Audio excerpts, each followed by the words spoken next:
सबुदिन घंटा घंटा परिश्रम करी खाद्य खोजिबे और तापरे केते परिश्रम करी से खाद्य को घर को बही आनिबे। कौन कहिबो एमानंकु बुद्धि टिके नाही। किंतु मते देखो मो पाखरे ए सब चलेनी। काऊ देखिला लाड़ चढ़े गोटी सेव को ता पंजारे धरी बहुत कष्ट रे ता बसा को नहीं आसी। अरे लाड़ चढ़े आज तुमको आसवा को एते देरी कहीं हला? जानिछ मु तुम फेरिबा बट को केते बेलु चाहि बसिछि। मु जानिछि तमे मो खाद्य को चोरी करबा पई मो बाट जगी बसिछ। अरे लाड़ो से कथा नुह। आउ टिके पूर्वरु तुम सान भाई मो बसा को आसीथिला। से बहुत कांदुथिला। ना मो भाई मो बसा को आसीथिला? तमे पचारिलनी से कांदुथिला कोन पई? मु बहुत पचारिले तापर जैसे कहिला। कोन कहिला से? तुम मार दुईटी डेणा कटि जाइछि सेथि पई से बंचिबा अवस्था रे नाहिते। कोन कहिला तमे? मो मा बंचिबा अवस्था रे नाही। काऊर ए कथा सुनी लाड़ भारी मन दुख कला और से संगे संगे सेठु उड़ी ता माँ पाख को चलिला।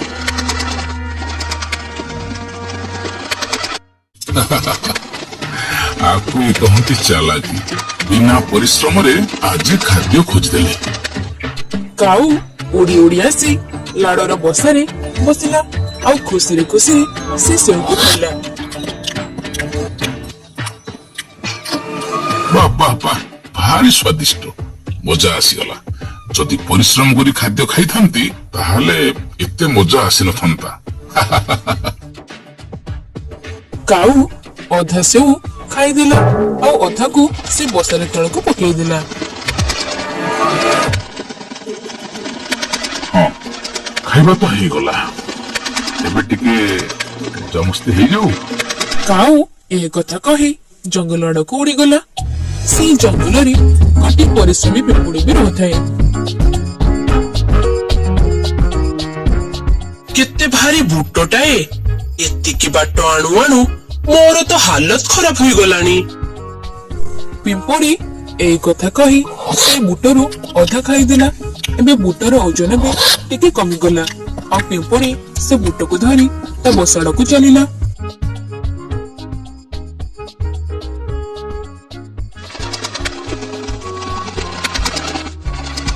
अरे रे पिंपुड़ी ये तुम्हें कौन करुछ?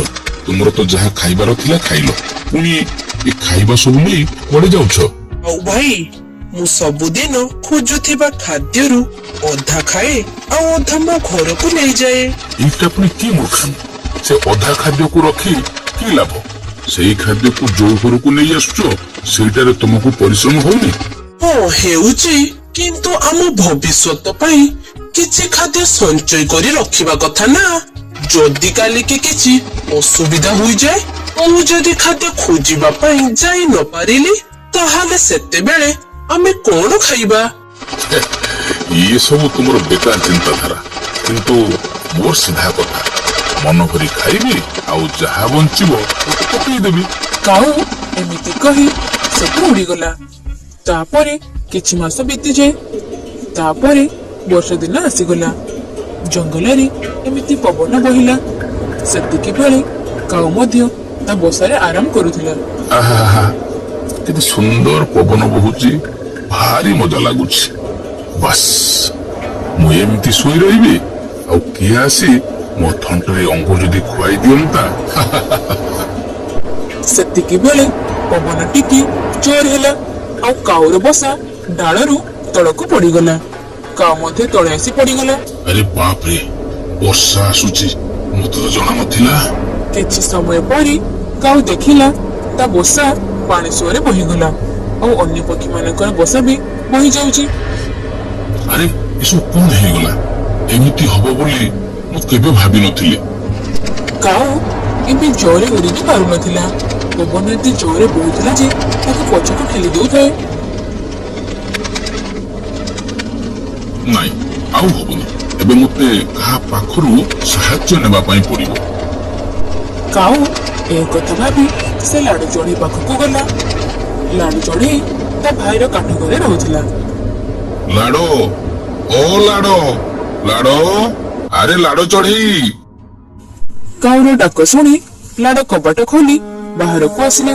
ଲାଡ ମତେ ବଞ୍ଚା, ମତେ ତୋ ଘର ଭିତରେ ରହିବାକୁ ଦେ।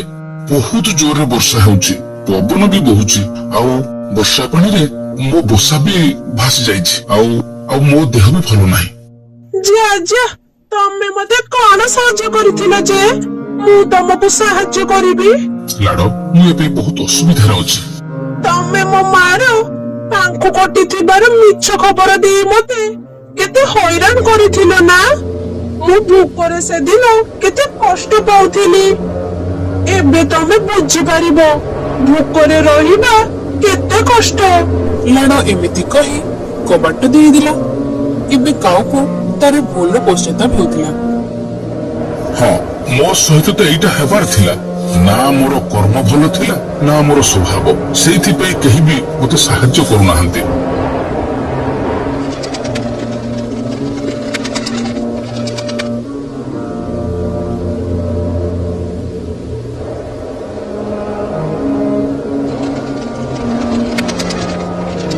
ଆରେ ପିମ୍ପୁଡି ଭଉଣୀ, ତୁମେ କଣ କରୁଛ? ଆଉ ଭାଇ, ମୋ ଘର ଭିତରେ ମୁଁ ସଞ୍ଚେଇଥିବା ମାସର ଖାଦ୍ୟ ଅଛି। ଆଉ ଏଇ ପାଣିର ସୁଅ ବି ମୋ ଘର ଭିତରକୁ ଯାଇଥିଲା। ସେଥିପାଇଁ ଏଇ ପତ୍ର ଦ୍ୱାରା ମୁଁ ପାଣିକୁ ଅଟକାଇଛି। ପିମ୍ପୁଡି ଭଉଣୀ, ମତେ ତୁମ ଗୁମ୍ଫା ଭିତରେ ରହିବାକୁ ଦବ? କାଉ ଭାଇ, ରହିପାରିବ। ମୋ ଘର ଭିତରେ ବହୁତ ଖାଦ୍ୟ ସଞ୍ଚୟ କରି ରଖିଛି। ତାକୁ ଖାଇ ତମେ ବହୁତ ଦିନ ଯାଏ ମୋ ଘର ଭିତରେ ରହିପାରିବ। ମୁଁ ତ ଏଇ ବର୍ଷା କମିବା ଯାଏ ଏଇ ପାଣିକୁ ଅଟକାଇବା ପାଇଁ ଏମିତି ଠିଆ ହୋଇ ରହିବି। ପିମ୍ପୁଡିର ଏହି କଥା ଶୁଣି କାଉର ମନ ଦୁଃଖ ହେଲା। ପିମ୍ପୁଡି ଭଉଣୀ, ମୁଁ ତ ତୁମ ଖାଦ୍ୟ ଉଠାଇବାରେ ଥରେ ବି ସାହାଯ୍ୟ କରିନାହିଁ, ହେଲେ ତୁମେ ମାସ ଧରି ସଞ୍ଚିଥିବା ଖାଦ୍ୟକୁ ବିନା ସ୍ୱାର୍ଥରେ ମତେ ଦେଇ ଦଉଛ। ତାହେଲେ କଣ କରିବି କାଉ ଭାଇ? ଏସବୁ ତ ଏଇଥିପାଇଁ ସଞ୍ଚୟ କରି ରଖିଥିଲି। ଅସୁବିଧା ସମୟରେ ଆବଶ୍ୟକ ହେବ, ସେଇଟା ମୁଁ ଖାଏ କି ଆଉ କିଏ ଖାଉ। ପିମ୍ପୁଡି ଭଉଣୀ, ତମର ଏଇ ସାହସୀ ପଣିଆ ଆଉ ପର ଉପକାରିତା ଦେଖି ଏବେ ମୋ ଭିତରେ ବି ପରିଶ୍ରମ କରିବାର ଶକ୍ତି ଜାଗି ଉଠୁଛି। ଏବେ ଦେଖ ମୁଁ କଣ କରୁଛି। କାଉ ସେଠୁ ଉଡି ଯାଇ ଗୋଟିଏ ଛୋଟ ପଥର ନେଇ ଆସିଲା ଆଉ ପିମ୍ପୁଡିର ଘର ଆଗରେ ପକେଇଦେଲା। ତାପରେ ପୁଣି ଥରେ ଆଉ ଗୋଟିଏ ଛୋଟ ପଥର ନେଇ ଆସି ସେଠି ପକେଇଲା।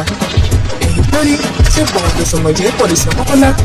ପିମ୍ପୁଡିଟି ଯେଉଁଠି ଛୋଟ ପଥର ସାହାଯ୍ୟରେ ପାଣିକୁ ଅଟକାଉଥିଲା, କାଉ ସେଠି ଗୋଟିଏ ପଥରର ବନ୍ଧ ବନେଇ ଦେଲା। ତାପରେ ସେ ପାଣି ସବୁ ପଥର ବନ୍ଧରେ ବାଜି ଅନ୍ୟ ଆଡକୁ ଚାଲିଗଲା। ଆରେ ବାଃ କାଉ ଭାଇ, ତମେ ତ ବହୁତ ଭଲ କାମ କଲ। ଏବେ ଆଉ ପାଣି ତମ ଘର ଭିତରକୁ ଯାଇପାରିବନି। ପିମ୍ପୁଡିର এই କଥା ଶୁଣି କାଉ ଖୁସି ହୋଇଗଲା ଆଉ ତାପରେ ଦୁଇ ଜଣ ଘର ଭିତରକୁ ଯାଇ ଖାଇବା ଖାଇଲେ।